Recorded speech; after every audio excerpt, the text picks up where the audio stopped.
Hi అండి. ఈరోజు మసాలా పొడి వేసానండి. ఇది సాంబార్లో కూడా బాగుంటుందండి, పులుసుల్లో బాగుంటుంది, చేపల కూరలో కూడా బాగుంటుందండి. నెల్లూరు చేపల కూర పులుసు అంటే ఈ పొడి వేయాల్సిందే అండి. దీంట్లో ధనియాలు, ఆవాలు, జీలకర్ర, మెంతులు, కరివేపాకు వేసి బాగా వేయించాలండి. దూరగా వేయించుకొని పొడి కొట్టుకోవాలండి, మిక్సీ పట్టాలండి. తర్వాత వచ్చి నేను ఈరోజు కోడిగుడ్డు పులుసు చేస్తున్నానండి. ఈరోజు కోడిగుడ్డు పులుసు చేస్తున్నాను. కోడిగుడ్లు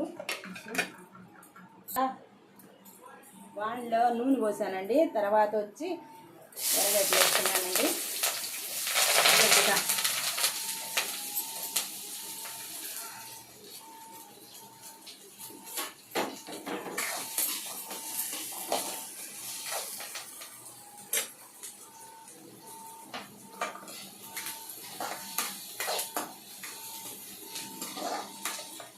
దూరగా మగ్గాలండి. దానికి ఎర్రగడ్డలు కొంచెం దూరగా వేగిందండి. తర్వాత పులుసుల్లో వేసుకోరు చాలామంది, కానీ కొంచెం తెల్లగడ్డ అల్లం తెల్లగడ్డ పేస్ట్ వేస్తున్నానండి. పులుసుల్లో చాలామంది వేసుకోరండి, అయినా కొంచెం వేసా.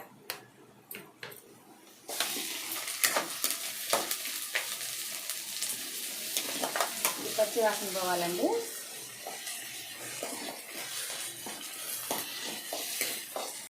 మూడు టమాటాల కుక్కర్లో కట్ చేసి వేసానండి.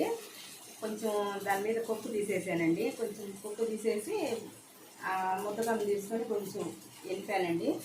అంటే కొంచెం బాగా పులుసు ఉంటుందని వేసానండి. అది కూడా బాగా నూనెలో కొంచెం మగ్గాలండి. బాగా నూనెలో మగ్గాల.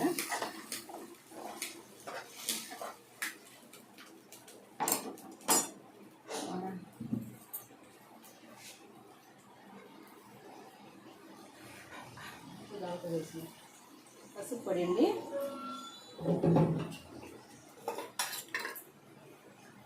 కారపొడి అండి,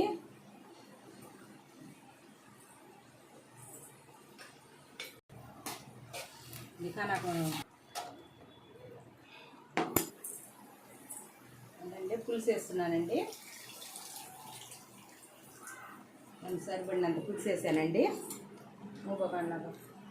కొత్తిమీర వేస్తున్నానండి.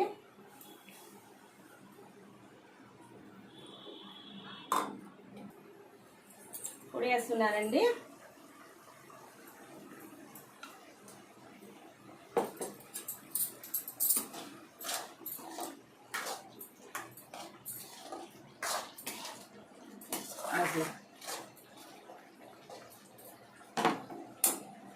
బాగా ఉడకాలండి, కొంచెం 10 నిమిషాలు ఉడకాలండి. సన్నటి మంట మీద పెడితే ఈ ఆయిల్ పైకి వచ్చింది చూడండి, నూనె పైకి వచ్చింది.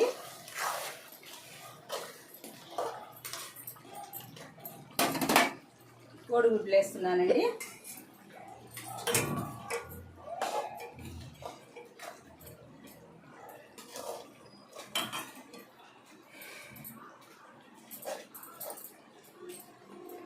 కోడిగుడ్డు పులుసు రెడీ అయిపోయిందండి. మీకు ఇష్టపడితే ఒక లైక్ చేయండి, షేర్ చేయండి, సబ్స్క్రైబ్ చేయండి అమ్మా.